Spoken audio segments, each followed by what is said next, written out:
बिस्मिल्लाहिर्रहमानिर्रहीम अस्सलाम वालेकुम जनाब। स्टोरी मैंने एक ही शेयर करनी है और स्टोरी है तहरीक अदम एतमाद और तहरीक अदम एतमाद से जुड़ी हर लम्हा आती नई डेवलपमेंट्स।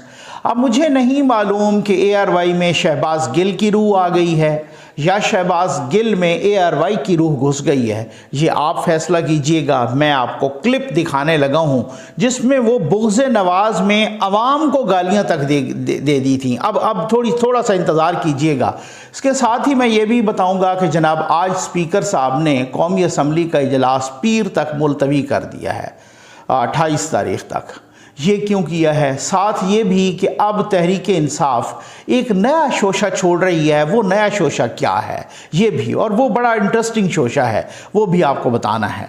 सबसे पहले जनाब आ जाए कि स्पीकर साहब ने इजलास मुलतवी कर दिया पीर तक, और स्पीकर साहब ने कुछ दुआ खैर करवाई, फातिहा खानी करवाई कुछ मेंबरान के लिए।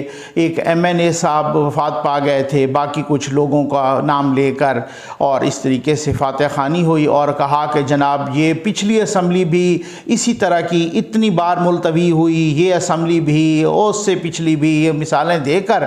और रिवायत है, ठीक है ना, ट्रेडिशन है, रिवायत है कौमी असम्बली की कि ये इस तरह से मुलतवी हो जाती है। लिहाजा पीर को शाम 4 बजे तक, 28 तारीख़ को, 28 मार्च को शाम 4 बजे तक ये इजलास मुलतवी किया जाता है। अच्छा, अब उसके बाद तो खैर कह दिया शहबाज शरीफ साहब ने भी, बाकियों ने भी, कि अगर ये इजलास फर्दर मुलतवी हुआ या कोई गड़बड़ हुई या स्पीकर ने करने की कोशिश की तो दमादम मस्त कलंदर होगा। उस पर मैं फर्दर भी वीडियोस करूँगा कि क्या हो सकता है।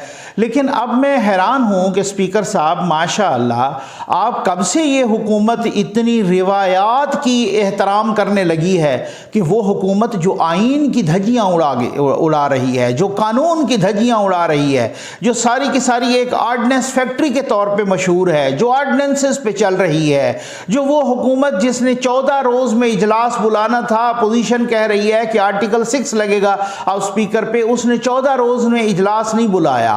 यही है, आइन में लिखा है कि रिक्विजिशन जमा हो जाए तो 14 रोज़ के अंदर अंदर इजलास बुलाया जाता है। वो 21 को ख़त्म हो रहे थे और अब 25 को बुलाया है। तो जो हुकूमत आइन और कानून की धज्जियाँ उड़ा के वो रिवायात का बड़ा एहतराम कर रही है माशाअल्लाह। अब ये रिवायात का भी मैं कहता हूँ कि अपोजिशन वालों ने ही एहतराम याद दिलाया है शायद। वो मुझे एक छोटा सा एक ना बड़ी ज़बरदस्त किस्म की मिसाल याद आ गई है, एक बड़ी यादगार सा। अब वो कहते हैं कि जनाब एक नाफरमान बेटा था ना, एक माँ का, वालिद साहब फौत हो चुके थे, माँ को बिल्कुल ही खातिर में नहीं लाता था, और जनाब वो कोई डाके करता, कोई इस तरह के मुसीबतें करता, कोई इस तरह से माँ को बिल्कुल ही माँ का नाफरमान था, और इस तरीके से जो है ना मतलब बिल्कुल। तो वो एक दफ़ा पकड़ा गया, पुलिस ने पकड़ लिया। अब वो माँ का दिल है ना, माँ तो माँ होती है, आपको पता है। तो जब पता चला कि पुलिस ने पकड़ लिया है किसी को डाके मारने के जुर्म में या किसी किस्म के जुर्म में, तो वो माँ जो है ना पीछे थाने पे चली गई खाना देने के लिए। तो ये माँ तो माँ होती है ना, वही ताबिश साहब वाली बात है कि एक मुद्दत से मेरी माँ नहीं सोई ताबिश, मैंने एक बार कहा था मुझे डर लगता है। क्या बात है, ठीक है, माँ होती है भाई, माँ के बगैर तो कोई गुजारा ही नहीं है, माँ का कोई नेमुल बदल ही नहीं है। बाप भी नेमुल बदल नहीं माँ का, तो माँ का और कौन नेमुल बदल हो सकता है। खैर, अब बात यह है कि बाप का एक अपना मकाम है लेकिन माँ का एक अपना मकाम है, आपको पता है। वो चली गई थाने, और वहाँ जब वो थाने के करीब पहुँची, थाने के दरवाजे पे, तो उसकी छतरोल हो रही थी, बेटे की छतर परेड हो रही थी, और वो बेटा ज़ोर ज़ोर से जो है ना क्या माँ जी अम्मा जी इस तरह से पुकार रहा था, क्योंकि पुलिस वाले मारते थे, जो एक आम तौर पर सूरत हाल है हमारे यहाँ। अच्छा, तो फिर वो जब माँ गई तो उसने खाना दिया और थानेदार को दूर से कहा, थानेदार उन्होंने ज़ाहिर है वो माँ को आते हुए देखा तो ज़रा रुक गए। तो उन्होंने एक जुमला कहा कि भला वो थानेदारिया इन्हों माँ याद दिला देती, भला वो अपोजिशन का जिसने उस हुकूमत को रिवायात याद दिला दी कि जिसने आइन और कानून को भुला दिया था, आइन और कानून को। आ जाए जनाब, ये आपको मैं अब वो क्लिप दिखाने लगा हूँ। इस क्लिप में आपने ज़रा गौर करना है कि ARY क्या कह रहा है, उसके बाद मैं आपको पूरा इसका बैकग्राउंड भी बताता हूँ। और ज़ाहिर है मैं भी इस चैनल का हिस्सा रहा तो राब्ते तो होते हैं ना, ठीक है ना। ना। तो अब ये आप देख लीजिए कि क्या सूरत हाल है, और उसके बाद मैं आपको तफसील भी बताता हूँ। लेकिन आपने गौर करना है, ज़रा गौर के ये क्या कहा जा रहा है, ये गौर करना अब आपका काम है। मैं क्लिप एक ही दफ़ा दिखाऊंगा, भले आप इसको बार बार रिपीट कर करके सुनते रहें, सुनिए। और मैं ये तो नहीं कहूँगा सर धुनिए, बहुत ही एक सितम ज़रीफ़ी है, ये सुन लीजिए ज़रा। कब निकलोगे? बादल पैरों के नीचे है, फिर भी पानी को तरसो। बारिश भी बन सकते हो तुम, आंसू बनकर ही बरसोगे। जब सांस की मट्टी सूखेगी तब निकलोगे, बड़वों कब निकलोगे? ये जनाब आपने सुन लिया। ये क्लिप आपको पता है कब का क्लिप है, बहुत सारों को पता होगा। ये इस तरह के क्लिप जो होते हैं, जो मेरे मीडिया से जुड़े दोस्त हैं उनको मालूम है कि इस किस्म के क्लिप्स में एक स्क्रिप्ट दिया जाता है।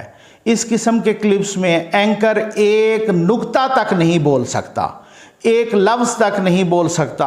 अब ये क्लिप्स रिकॉर्ड करवाए गए, बुग़्ज़ नवाज़ में अवाम को गालियां दी गईं, और ये क्लिप्स जो है ना रिकॉर्ड करवाए गए। अब आप उसके बाद ज़रा देखिए, ज़रा सुनिए कि भाई वो क्लिप ये क्यों नहीं चला, ये एक और बात है। लेकिन वो हमारे भी राब्ते होते हैं भाई, ठीक है ना। मैं भी इस चैनल का हिस्सा रहा हूँ, तो वो फिर मुख्तलिफ़ लोगों से राब्ते होते हैं, मुख्तलिफ़ लोगों से, और वो मुख्तलिफ़ हवालों से। जैसे आपको याद है बहुत सारी चीज़ें ऑफ द रिकॉर्ड, एक दफ़ा मुझे याद है कि उस वक़्त तो गालिबन हम मुझे नहीं मालूम, वो काफ़ी पुरानी बात है कि वो सन का मुझे नहीं पता, लेकिन आपको याद होगा कि तलत हुसैन साहब ने कुछ लोगों की ऑफ द रिकॉर्ड गुफ्तगू जो ब्रेक में होती है, उस गुफ्तगू को ऑन एयर कर दिया था, और वो उनके हथे चढ़ी थी, और उन्होंने उस गुफ्तगू को भी ऑन एयर किया था।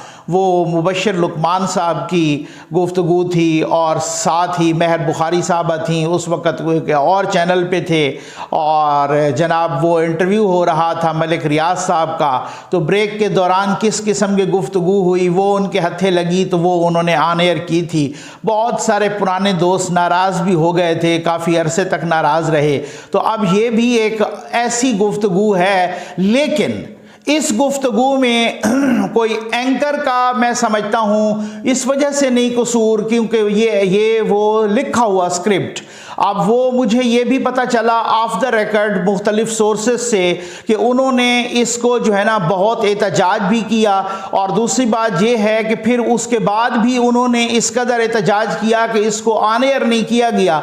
लेकिन आप इंटेंशंस तो देख लीजिए, आप अज़ाइम तो देख लीजिए कि आप किसी के बुग़्ज़ में, अपोजिशन के बुग़्ज़ में, बुग़्ज़ नवाज़ में, बुग़्ज़ नून लीग में, बुग़्ज़ पीपल्स पार्टी में, बुग़्ज़ मौलाना में इतने अंधे और बावले हो जाएं कि आप अवाम को गालियां देना शुरू कर दें, और इस गुस्से में आप गुस्से का इजहार करें अवाम पे। आजकल भी वही हो रहा है, आजकल भी उसी तरह की सूरत हाल है, और आजकल भी वो उसी तरह से, मैंने आपसे कहा ना कि आजकल वो इस तरीके के बावले हुए हैं, और इस तरह से सहाफ़त का स्याह नाम, जो स्याह धब्बा जो है सहाफ़त पे, ये इस तरीके का होगा। आजकल उन्होंने इदारों के खिलाफ ये इस तरह की हरकतें करना शुरू कर दी हैं, इदारों के खिलाफ। और वो इदारों को, और इदारों ने, मैं आपको पूरे जिम्मेदारी के साथ कह रहा हूं कि इदारों ने इस सहाफत के स्याह धब्बे को एक वाज़ेह पैगाम दिया है कि जिसकी मर्जी आए सियासी मुखालफत करें, जिसकी मर्जी आए सियासी हिमायत करें, हमें उनसे कोई गरज नहीं है। लेकिन आपने अगर इसी तरीके से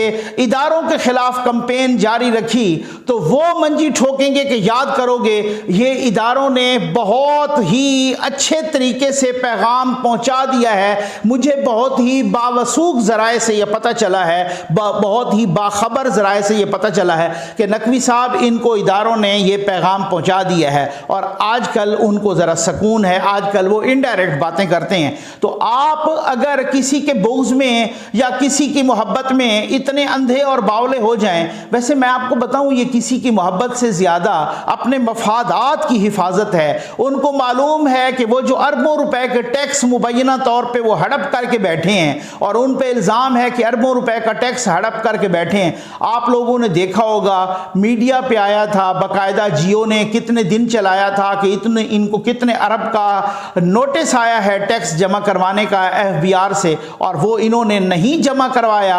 अब उसके बाद नहीं पता चला, कोई नहीं सबूत कि इन्होंने जमा करवाया, अब तो और भी बढ़ गया होगा, अरबों रुपए हो गया। वो इनको असल में ये है कि वो लोगों ने रिपोर्ट्स उसकी हासिल कर ली हैं और वो इनको जमा करवाना पड़ेगा, जिसमें बुग्ज में ये इतने अंधे हो चुके हैं कि अब ये इदारों पर पड़ गए हैं और अब ये इदारों की तौहीन और तजलील कर रहे हैं और इस तरीके से इदारों के खिलाफ, कौमी इदारों के खिलाफ, रियासती इदारों के खिलाफ ये बाकायदा एक कंपेन कर रहे हैं। ये सूरत हाल है। और तो और अब आप देखें कि इन्होंने किस तरीके से अपनी कंपेन में वो जो एक स्लोगन और एक जो है ना वो सारा कुछ एक कंपेन चलाई थी, उसमें ये इन्होंने अवाम तक को गालियां देना शुरू कर दी। तो ये शर्म आनी चाहिए। ये स्क्रिप्ट था लिखा हुआ और उस एंकर को मजबूर किया गया कि आप इस तरीके से पढ़ो। फिर जब उन्होंने बहुत ज़्यादा, मेरी इतलात के मुताबिक बहुत ज़्यादा एहतजाज किया, तो फिर इस चीज़ को रोका गया, ऑन एयर नहीं किया गया, लेकिन इसको रिकॉर्ड करवाया गया। ये बहुत ही अनफॉर्चुनेट है, मैं समझता हूं। तो किस तरह के ये लोग बैठे हैं यहां पर, किस तरीके के ये मीडिया है, ये सहाफत है, ये सहाफत के नाम पर गाली हैं, ये सहाफत के नाम पर स्याह धब्बा हैं, ये सियासत के माथे पर कलंक का टीका है, ये सियासत के दामन पर एक बदनुमा दाग हैं। ये इस तरह के ये सहाफत है, ये मीडिया है, ये मीडिया का यही काम होता है। आ जाए जनाब, हुकूमत ने एक नया शोशा छोड़ दिया है और वो नया शोशा है कि जनूबी पंजाब का सूबा बनाएंगे। क्या बात है। मैं अब से थोड़ी देर पहले शाह महमूद कुरैशी साहब का एक वो मीडिया टॉक सुन रहा था, प्रेस कॉन्फ्रेंस सुन रहा था। वो ललकार के फरमा रहे थे कि जी आइए, पीपल्स पार्टी वाले, और ललकार के फरमा रहे थे यूसुफ रजा गिलानी साहब को कि गिलानी साहब आप तो बनाना चाहते थे, अब हम सूबा लेके आ गए उसका आईनी तरमीमी बिल, और वो फिर जो है ना आप भी साथ दें, नून लीग वाले भी साथ दें, बाकी भी साथ दें। ये सहाफ़ी ने सवाल भी किया कि ये अब आपको क्यों याद आ गया कि जब कोई पता नहीं कि आप कल जा रहे हैं या परसों जा रहे हैं, तो अब आपको क्यों इतनी मोहब्बत याद आ गई सूबे की? आपने तो 100 दिन के अंदर अंदर, याद है ना, इन्होंने तो 100 दिन के अंदर अंदर इस पे काम करना था और लालीपाप दिए रखा। और जब आखिरी दिन आए तो जनाब अब वो वज़ीर आज़म साहब ने भी कहा कि हम वो लेके आ रहे हैं, और यही पता चला ये कैबिनेट की मीटिंग में भी, और इस तरीके से वो बातें बाहर आई थी कि हम ये लेके आ रहे हैं और फिर देखते हैं कि ये करते हैं या नहीं करते। अब वही कुरैशी साहब ने भी कहा कि हमने कैबिनेट से मंजूरी ले ली है इसकी और बाकायदा ये असम्बली में पेश कर दिया जाएगा। अब आपको क्यों ख्याल आ गया जनूबी पंजाब का? उस वक्त क्यों नहीं ख्याल आया जनूबी पंजाब का? उस वक्त इसलिए ख्याल नहीं आया कि वो जनूबी पंजाब से हैं, उस्मान बुज़दार, उनको यहाँ से वज़ीर आला, उनकी CM-शिप ख़त्म हो जाएगी, वज़ारत आला ख़त्म हो जाएगी, या आपको इसलिए लगा कि जनाब यहाँ से तो इतने सारे लोग जनूबी पंजाब से हैं, तो अगर यहाँ पे हमने अभी डिक्लेयर कर दिया तो ये असम्बली धड़ाम से गिरेगी और ये हुकूमत भी धड़ाम से गिर जाएगी, बुज़दार हुकूमत वसीम अकरम प्लस साहब की, तो फिर क्या करेंगे? फिर हमारे पास अगर मतलूबा वो ना हो तो ये तो एक बड़ा लंबा चौड़ा चक्कर और बहुत ही लंबा चौड़ा रोला पड़ जाएगा। तो ये आपको अब याद आ गया है जनूबी पंजाब? भाई जनूबी पंजाब हो या ये जनूबी पंजाब कार्ड हो या मजहब कार्ड हो, वो मैं कार्ड देख रहा था, वो बैनर छपे हुए और उसकी तस्वीरें कोई सोशल मीडिया पे आई हुई थी और इमरान खान साहब के बारे में लिखा हुआ था पासबान हुर्मत रसूल। क्या बात है, क्या मजहब कार्ड इस्तेमाल कर रहे हैं भाई, ठीक है ना। अब मैं आपको कहता हूं कि आप मजहब कार्ड खेलें या वतन कार्ड खेलें या कोई कार्ड खेलें या किसी के पास खजूरें लेके और आब ज़मज़म लेके जाएं, ये मैं बहुत बड़ी बात कर रहा हूं, याद रखिएगा। किसी के पास आप खजूरें और आब ज़मज़म लेके जाएं और उनको मनाने की, गिट्टे गोडे पकड़ने की बहुत कोशिश करें और वो चोरी कर दें और वापसी पर वो आपकी गाड़ी में खजूरें और आब ज़मज़म वापस रखवा दें, तो इसका मतलब है कि गल मुक गई है मुख्तारिया, हुकूमत दस दी नहीं पई। उम्मीद है आपको वीडियो पसंद आई होगी। आपका बहुत बहुत शुक्रिया।